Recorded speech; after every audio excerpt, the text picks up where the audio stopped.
as I'm drinking my coffee, I'm just looking at my phone, YouTube, see what's happening. A video from Taylor Marshall popped up, short 7-minute video, so I watched it. I don't watch his hour-long videos, I just don't have the time. But in it, Taylor Marshall, talking about Pope Francis, referring to Pope Francis, says, "You don't leave the church because of Judas." Now, I agree, you don't leave the church because of Judas. But what Taylor Marshall got wrong is Taylor Marshall sits in the seat of Judas. Pope Francis sits in the seat of Peter. You see, Judas got paid 30 pieces of silver to sell out Christ. Taylor's getting paid millions of dollars to sell out the vicar of Christ. So the show was, he showed a couple clips from Pints of Aquinas, where Ben Shapiro was talking to a Ukrainian priest.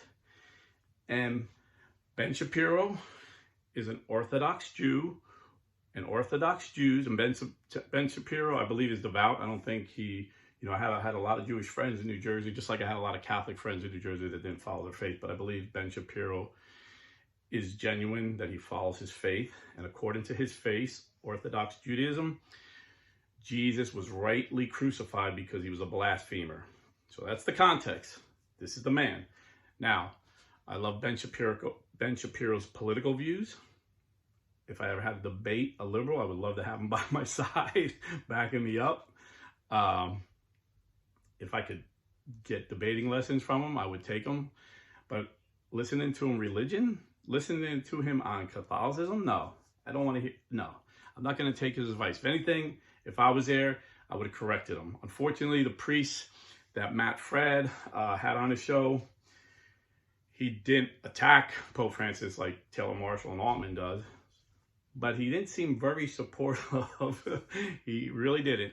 And kind of, I love Matt Fred. I always say nice things about him, but kind of seemed like a weak move on Fred's part, because Ben Shapiro wanted to come and talk to Matt. He's like, no, talk to this priest. And I see a lot of weak men lately.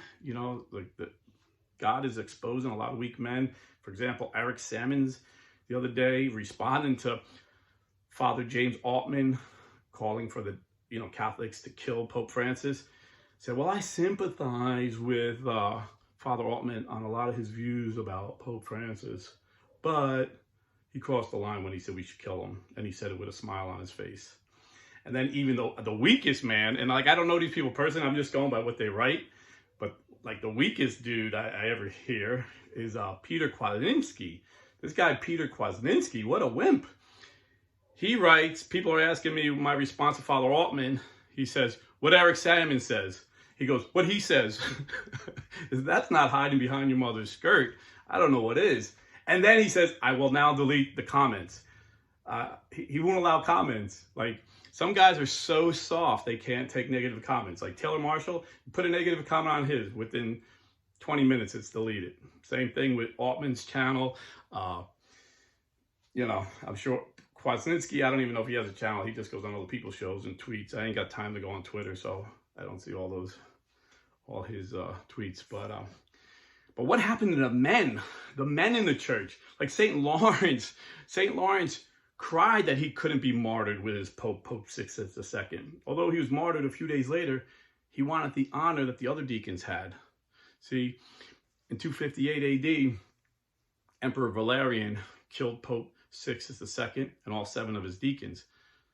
But Deacon Lawrence didn't get to be martyred with the Pope, and that made him sad. In America, we're so soft. So we got YouTubers making millions of dollars calling for the killing of Pope Francis, or being, not calling for it. Taylor Marshall hasn't even responded to it. That would be bad for his business. He got to straddle the fence instead of a canonism. He can't come straight out and say he agrees with Altman, but he can't attack Altman, or he'll lose 80% of his Patreon money, which he gets a lot of. But let's get to the video. So basically, Ben Shapiro, again, I love him politically, But when just like Rush Limbaugh was my favorite political commentary. But when Rush would talk about religion, I'd be like, Rush, shut up. Stay in your lane, brother. And then when he would talk about Catholicism or the Pope, I was like, oh my goodness, Rush, please, please, enough. And again, with Ben Shapiro, he's just repeating what he hears from guys like Taylor Marshall. You know, your Pope's a socialist. You know, and I was kind of disappointed. He didn't use the word socialist. He said, you know, he's into liberation theology. And the Pope, what he said was true. I'm sorry, the priest, this Ukrainian priest, what he said was true. In response, he said, well, as Catholics, we're not required to assent to the Pope when he talks about politics or the environment or medicine, or, you know, he went on. I think he basically said environmental stuff and stuff that does not pertain to faith and morals. We believe as Catholics, the Pope has the gift of infallibility when it comes to speaking on faith and morals, which is true. But he could have said, you know, hey, listen, the truth is Pope Francis has been accused of this and he denied it. Pope Francis point blankly said, when asked if he was a socialist, he said, no, Marxism is wrong. Boom, Marxism is wrong. You can't get any clearer than that, you know? But Ben Shapiro hears guys like Taylor Marshall every day, and because they agree politically, you know, I agree with all these guys, he thinks they're right theologically. And he doesn't realize they lie about the Pope. They've been caught on this show, they've been caught on Michael Lofton's show, they've been caught on several shows showing how they lie. And again, Ben Shapiro is just repeating the lies that have been told on American YouTube about Pope Francis. And my African brothers out there, my Asian brothers, please pray for America, because there's some grifters out here making a lot of money lying about the Pope, and it's become fashionable. But well, even if, you know, you're not going to say the Pope should be thrown into the Mediterranean, even if you don't say the Pope is a heretic, like Taylor Marshall said, even if you don't say the Pope is an antichrist, like Father Altman said, it's very fashionable to say, well, we got a bad Pope, but he's our Pope. No, he's not a bad Pope. It's a lie from the pit of hell. You know? You think Satan would allow everyone to think we have a great Pope? You know? Satan had Jesus crucified. I believe Satan had Trump crucified, metaphorically, you know? So when you're standing up for truth, it's going to get twisted. And the truth is the Catholic Church has grown more in the last 10 years than it has in most of the history of the church. So Pope Francis is doing good things that the devil don't want you to see. But you have true Judases calling Pope Francis Judas.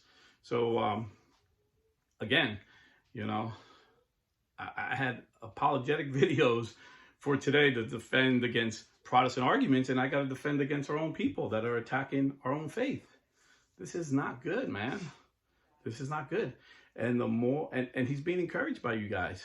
The more he attacks Pope Francis, the more he lies about Pope Francis, the bigger his channel gets. This is why I think some people with big channels that do this professionally, and I mean, when I say professionally, I mean this is their full-time job, are afraid to say Pope Francis is a good Pope, because it's not good for business. But since I'm just a working slob and I just do this on my spare time, I will tell you, Pope Francis is a good Pope. Love your Pope. I'll quote Saint Pope Pius X. Love the Pope. God bless. Stay Catholic. Love the Pope. Love God.